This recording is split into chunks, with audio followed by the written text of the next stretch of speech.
قدرة وقدر في السرد واعملوا صالحا إني بما تعملون بصير.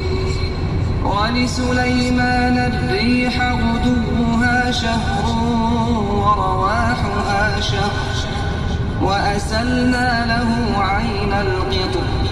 ومن الجن من يعمل بين يديه بإذن ربه ومن يزغ منهم عن أمرنا نذقه من عذاب السعير.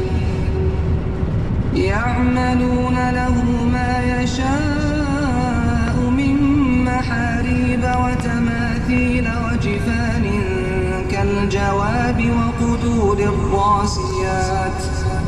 اعملوا آل داود شكرا وقليل من عبادي الشكور. فلما قضينا عليه الموت ما دلهم على موته إلا دابة الأرض تأكل من سأته. فلما خر تبينت الجن أن لو كانوا يعلمون الغيب ما لبثوا في العذاب المهين.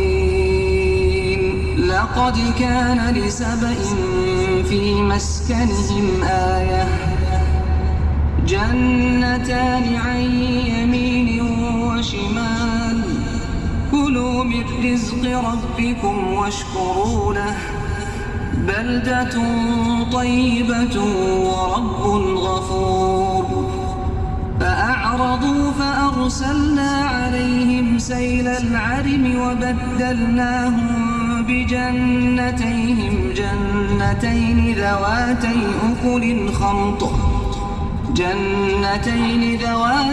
أكل خمط وأثل وشيء من سدر قليل. ذلك جزيناهم بما كفروا وهل نجازي إلا الكفور. وجعلنا بينهم وبين القرى التي باركنا فيها قرى ظاهرة وقدرنا فيها السير سيروا فيها ليالي وأياما آمنين. فقالوا ربنا باعد بين أسفارنا وظلموا أنفسهم فجعلناهم أحاديث ومزقناهم كل ممزق. إن في ذلك لآيات لكل صبار شكور. ولقد صدق عليهم إبليس ظنه فاتبعوه إلا فريقا من المؤمنين وما كان له عليهم من سلطان إلا لنعلم من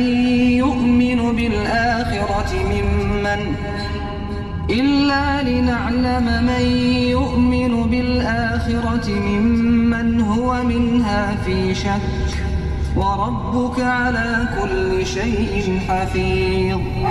قل ادعوا الذين زعمتم من دون الله لا يملكون مثل